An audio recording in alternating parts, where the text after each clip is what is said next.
Mokele Mbembe is no doubt the most infamous and absurd of the cryptids. It is said to be a living sauropod which is hiding in the Congo basin of Central Africa. It's also supposed to be the size of an elephant and largely aquatic. It eats lignata plants and is nocturnal. Such a large animal existing in a relatively unexplored part of the world is contrary to popular zoological or mainstream science, actually kind of plausible, because there are things like undiscovered tribes in that area. A lot of these megafauna have been found in Southeast Asia in the 20th century, towards the end of it, in particular in Vietnam during the 1990s and Laos. But the idea of it being a sauropod is pretty absurd, as all dinosaurs are believed to have gone extinct during the Cretaceous period. And that being said, the observed behavior of the Mokele Mbembe is quite different from what paleontologists believe that dinosaurs are like today, or at least sauropods are like today. During the early 20th century, when the legend of the Mokele Mbembe began, sauropods were believed to be living in swamps with their bodies submerged in water, and that they ate with their long necks, which they believed at that time were more extendable than we believe today. Today, paleontologists believe they're largely highly terrestrial and that their necks were actually more stiff. So if you go back, this is true with plesiosaurs as well. According to modern science, the Loch Ness Monster has a neck like a swan, but plesiosaurs and sauropods aren't supposed to have necks that are as flexible as observed with sea monsters and the Mokele Mbembe. And the most famous source of information is this book, A Living Dinosaur, which I just finished, by Dr. Roy Mackal. And it's kind of interesting here because Roy Mackal was mocked for being a cryptozoologist, yet he actually was a qualified biologist, and he held a PhD, and he taught as a professor at the University of Chicago. Debunkers will point to the fact that he began as a virologist, and he studied bacteria and viruses. But as his academic career went on, he shifted into zoology. Before he looked for the Mokele Mbembe, he conducted an investigation for the Loch Ness Monster, and he said that he saw the creature and that he thoroughly believed in its existence because of seeing it. His theory about the Loch Ness Monster, or his first theory, was that the monsters in Loch Ness or in the lakes of the Northern Hemisphere, because these are very common all over the Northern Hemisphere, in Europe, in Russia, and in North America. These lake monsters are in fact large amphibians, which seems odd at first glance, but it's actually kind of plausible because Asian giant salamanders get huge, as big as a man. And these salamanders, we don't know exactly how many they are or how endangered they are because they're very, very hard for us to find. And if lake monsters were something like these giant salamanders, this would explain why they aren't seen as much as if they were reptiles or mammals, because reptiles and mammals need to go to the surface to breathe. So they could live in these lochs or lakes and not go to the surface anywhere near as often as mammals or reptiles. And because they're so hard to find in Asia, maybe that explains why they're so hard for us to find here. So that's part of an explanation. He also gave the early whale explanation, because at that time, him along with Bernard Hofmann's, they believe that these early whales, which were kind of snake-like in the reconstructions of that time, were actually much more bendy, I could say, and that they would look kind of like sea serpents. But modern paleontologists, like with the swan necks of sauropods and plesiosaurs, now says that these whales weren't as bendy, they weren't as flexible, and they're actually long but about as pliable as modern whales are. So actually, After searching for the Loch Ness Monster, he would conduct 2 expeditions into the Republic of Congo, not Zaire or the Democratic Republic of Congo. And he did these because a lot of people get that confused with the 2 Congos. He did these expeditions in 1980 and 1981, and then he wrote about them in depth in the book A Living Dinosaur. In these expeditions, he didn't really find any concrete evidence for these creatures, only more intensive folklore about them, and which he put to writing. And, he had many interviews with both pygmies and Congolese people who are said to have seen them. And that's kind of the problem here when we assess the Mokele Mbembe. Is Mokele Mbembe something that's really seen by people in the Congo, or is it kind of this Orientalist myth that Westerners have? And we can't really decipher that because how rural and how poor the people are in that area, and unless you go firsthand and see their eyewitnesses, a lot of the debunkers will say there's just this Orientalist myth that was imposed in the 20th century during the initial discoveries of dinosaurs and the European colonialization scramble for Africa, and that we kind of impose this idea upon them, and that Africans laugh at it. And, they point to this laughing through kind of distorting a certain part of Mackal's book. I'll show you a video where a debunker by the name of Trey the Explorer goes over this scene in Mackal's book, where Trey the Explorer implies that Mackal forced a rural government official to claim that the monster existed at gunpoint. Quote from the Bible. What is very curious is that Roy Mackal, on his 1980 expedition to the Republic of Congo, recounts a rather telling encounter with the President Kalonga of the Ipina district. During an interview about the monster, the district president, being more familiar with his own language, smiled at the words Mokele Mbembe, declaring that the word only meant rainbow, in his language Lingala. Upon hearing this, Mackal argued with him and told him he was wrong, and seemingly quoted the passage from Exotic Zoology at him. We have heard several times over that Mokele Mbembe was killed. We have heard too that this Mokele Mbembe is very dangerous, although its food is strictly vegetable. If your people, or rather the pygmies at Lake Tele, are able to kill a rainbow with spears, and the rainbow eats fruit, we are very interested. It was only after this argument, and upon reflection, that the president of the district, changed his story the next day, and recanted his statement that the word only meant rainbow. His demeanor towards Mokele Mbembe and the expedition changed completely, and he was able to find Mackal a whole bunch of informants who confirmed the dinosaur-esque description of the animal argued at him the day prior. In Mackal's reports, such shady dealings are not uncommon. On several occasions, local Africans deny knowing anything about Mokele Mbembe, or telling him that such a creature simply did not exist. Here's the quotation.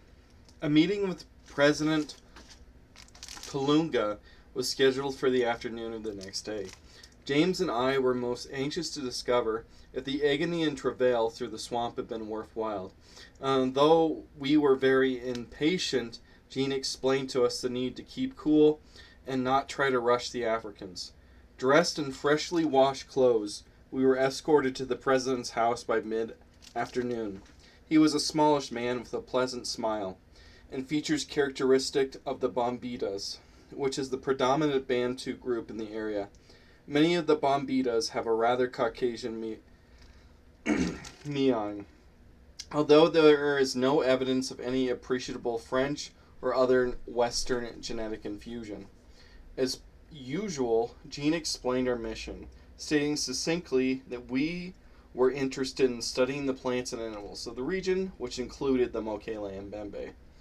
I would describe our particular interest, and Jean would translate this either into French or Lingala, whatever was most appropriate. The president smiled at the words Mokele Mbembe, declaring that the term only meant rainbow.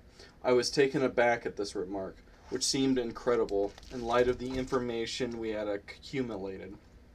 I managed to recover from my surprise in time to ask Jean to convey the following. We have heard several times that a Mokele Mbembe was killed sometime in the past in Lake Tele. We have heard, too, that this Mokele Mbembe is very dangerous, although its food is strictly vegetable material. The Malibu is its favorite food. If your people, or rather the pygmies at Lake Tele, are able to kill a rainbow with spears, then this rainbow eats Malambu fruit. We are very interested in it. Jean translated this somewhat hesitantly, not wishing to contradict the president.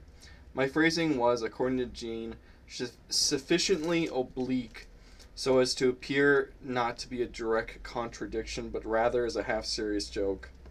I saw Jean's eyes light up with relief as the president's mouth formed a broad smile. No further comment. We were free to go. I was disappointed, as were James and Jean.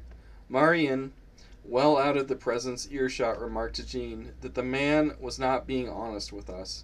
We decided to sleep on the matter and to pursue our quest the next day. During our evening meal, to our surprised delight, a messenger arrived from the president. After reaffirming our welcome, the messenger conveyed the president's offer to call a meeting the next day of people who had actually had an encounter with the Mokele Mbembe.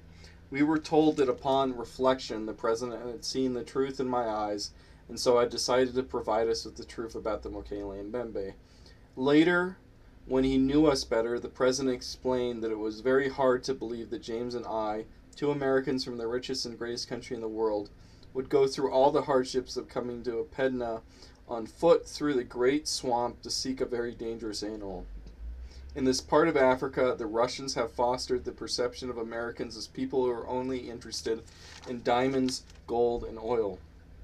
The only event that could have pleased us more than this message from the president would have been the appearance of the alive Mokele Mbembe at our doorstep. We went back to express our enthusiastic acceptance of the offer.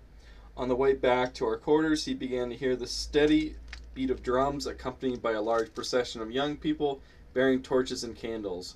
We learned that this was the night of celebration, the mostly political in nature, of the Young People's League, a kind of Marxist young people's club.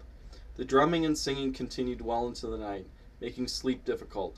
Nothing could dampen our spirits, however, as we looked forward with anticipation to our meeting with eyewitness observers of the Mokele Mbembe. The latter part of the night was relatively cold, and our sleep was sound and restful. In the morning, we descended into the river for a good bath. A large crowd of men and women gathered to observe these modals. An elder of the village attempted quite unsuccessfully to disperse the curious onlookers. With a smile and a wave, the greeting we proceeded with our ablutions. Refreshed by the bath, I held sick call shortly after, dispensing medicines for fungus, bacterial infections, as well as anti-malarials, such as Corantique, phosphate, and diethylcarbamazine for parasitical infestment and furial infections. We found that the common aspirin is a medicament much favored and prized by Africans. Many people had gathered in the largest room of the president's house when we were arrived for the meeting for the Mokele Mbembe informants at 9 a.m. The president welcomed us and introduced us to the people, including the elders of Apedna, who received special attention. I know I butchered some of the words and that I'm not exactly the best reader there, but I just wanted to get across the Trey the Explorer kind of quote mine that part to try and transform it into the president was cornered, and at gunpoint he was forced to recant that it was really the rainbow and that he said the Mokele Mbembe was real. In reality, the president, he was trained by the Soviet Union. The state was under, trading with the Soviet Union and so on, and they were very unfriendly towards Americans because of the Soviet influence.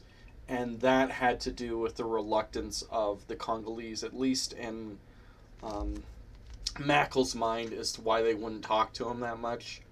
The president, I know we went back, and then Trey the Explainer says later in his video, the president only did this because he thought he could get money out of Mackal, or that he thought Mackal would then give them medical supplies, and it was all coercion.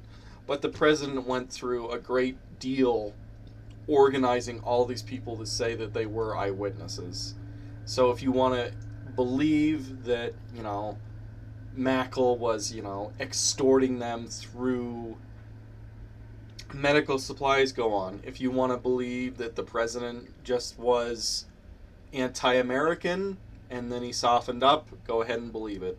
I just needed to put that context there and kind of show the problem with these debunkers not reading through the source material or reading certain parts and quote mining that and then taking that way out of context to imply something that's worse than it actually is. Trey the Explainer's dishonest tactics hurt debunkers more than they hurt cryptozoology, as debunkers make themselves out to be pompous liars who give an inordinate amount of attention to folklore and often validate sightings by giving them more attention than any mainstream scientist would ever want to give them. It's a much weaker position because these debunkers always do this, to start by saying that such a sighting did actually occur, and then to offer an alternative explanation of said sighting. Thus, almost always, at least when you're reading it, the debunker is saying that the sighting did in fact occur, and so they start from a position of weakness, and then furthermore, they kind of, they say all this debunking with this vitriol and this hatred because often they're these rabid atheists, and they want to prove materialism, that, they admit that the sighting occurred, then they come off as assholes, and it just hurts their whole position and gives validity to cryptozoology or to ufology or to paranormal or anything. So ultimately, these debunkers often shoot themselves in the foot, they make themselves really dislikable, and they validate the existence of the sightings. So they make themselves come off really weak. It was just swamp gas, and these explanations come off really weak. Or the Mothman was an owl, right? Instead of saying they didn't see the UFO, and just people said they saw the UFO, they go say that the sighting is real and then say it was swamp gas in a very weak explanation and undermine themselves because of how much free rent space that the young earth creationist in the case of cryptozoology gives them. And Mokele Mbembe and a lot of cryptozoology ends up being weighed down by young earth creationists. And then as you go forward in the video, Trey the Explainer, who's very, very obsessed with debunking young earth creationists, he kind of uses this guy, Bill Gibbons, who's a young earth creationist, as a straw man to say all cryptozoologists are young earth creationists who are trying to find dinosaurs to prove that evolution didn't happen, right? But in reality, when we go on and learn about Mackal, Mackal is not a young earth creationist, and, he's actually a qualified scientist. As you go through it and you read the book and you read it for yourself, which is what I did, which is a very hard book to come by. You have to do interlibrary loans or pay about $100 for it at last time I checked. He does not assume the existence of Mokele Mbembe, and if it does exist, then it could easily be a large lizard. Later in the book, he says that many cryptids in Central Africa are just large animals which have ended up from other parts of Africa, which the locals don't recognize.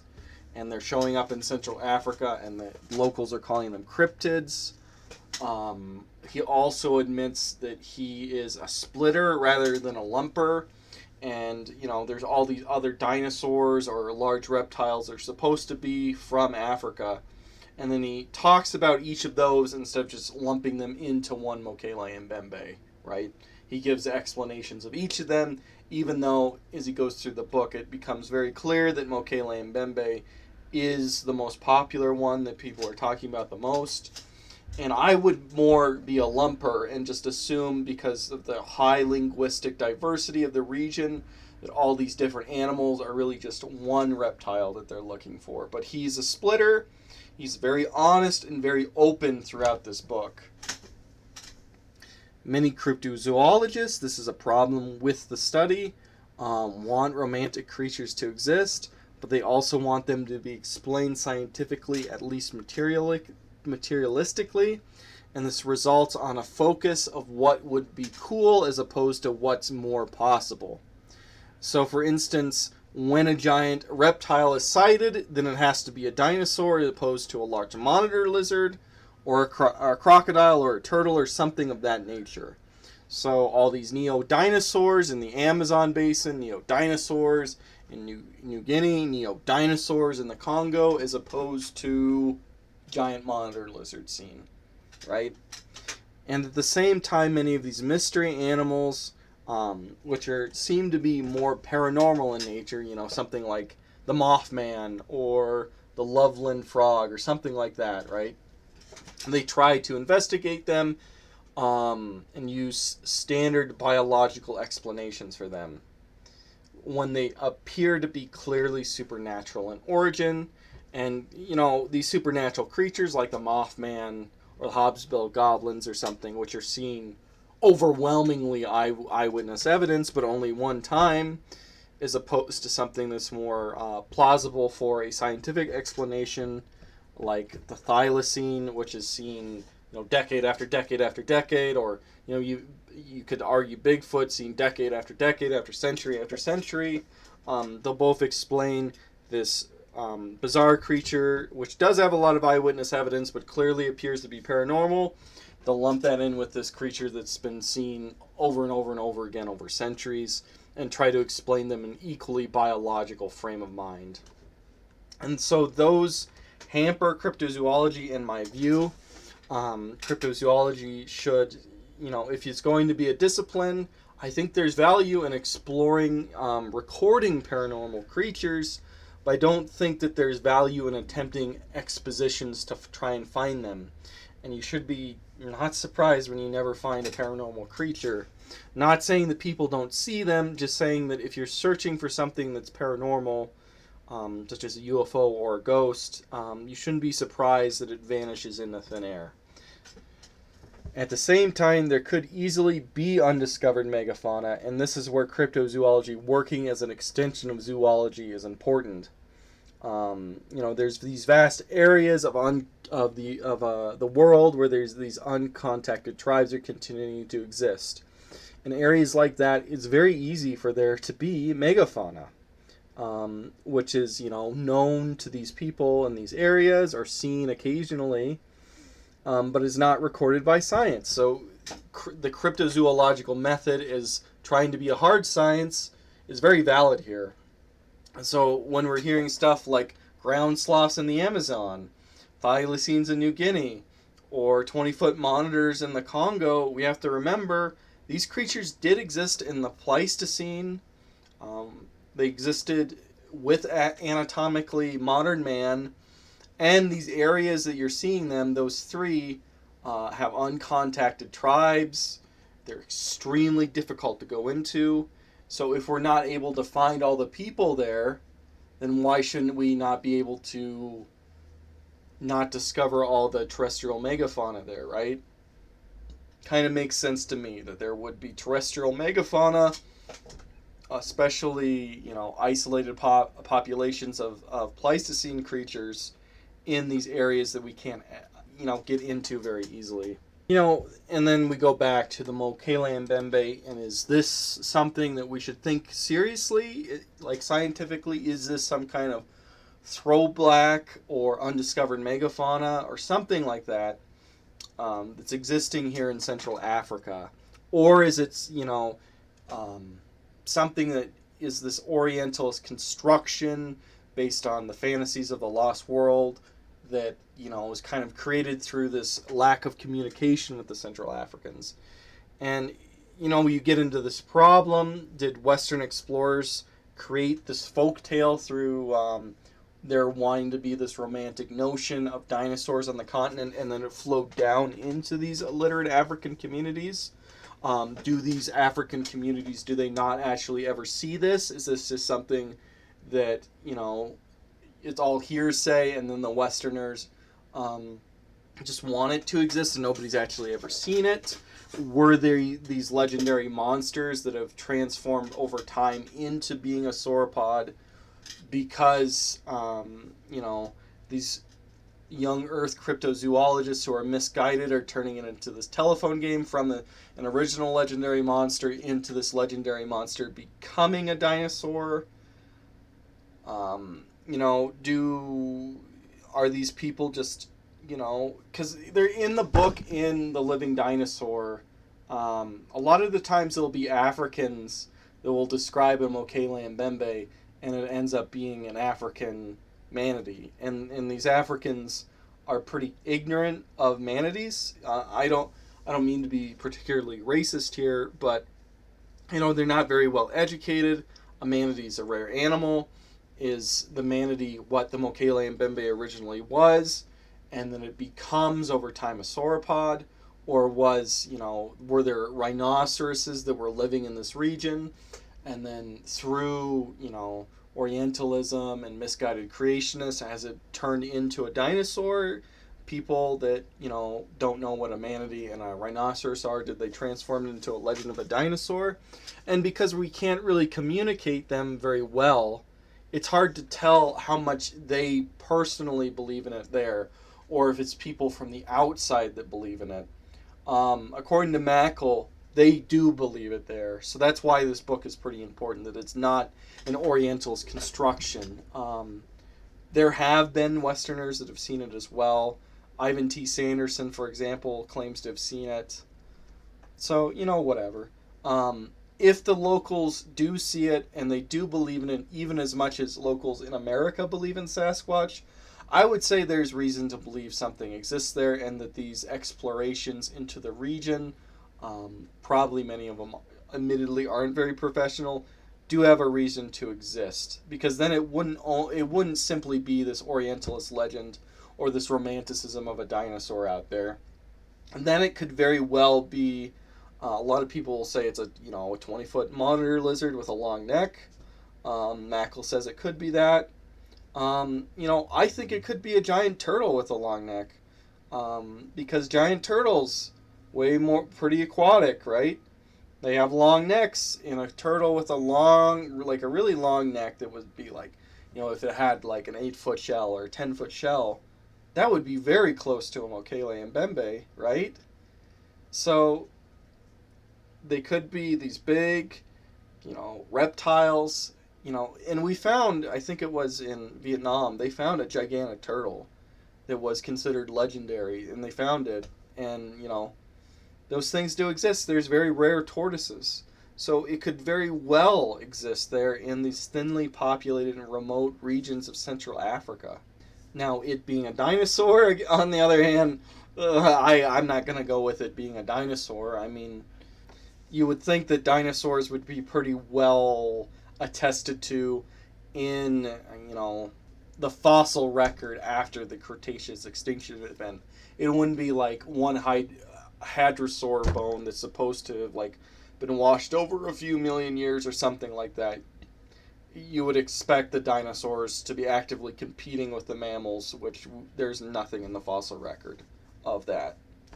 I will say, though, that large reptiles living in the ocean, I think that could exist, even if it's not very well attested in the fossil record. And then there are Pleistocene mammals that it could have been. It could be, a semi-aquatic pangolin. It could be, there were these long-necked rhinoceroses. I have no idea how to pronounce them, like Pericillium, that lived 20 million years ago. I mean, those are way more likely than giant sauropod, but, I don't know everything, right? So I would say in this very remote region with uncontacted tribes where there's no central government, that some kind of large megafauna is very possible, and there is value in looking for the Mokele Mbembe. Probably not as a dinosaur, though.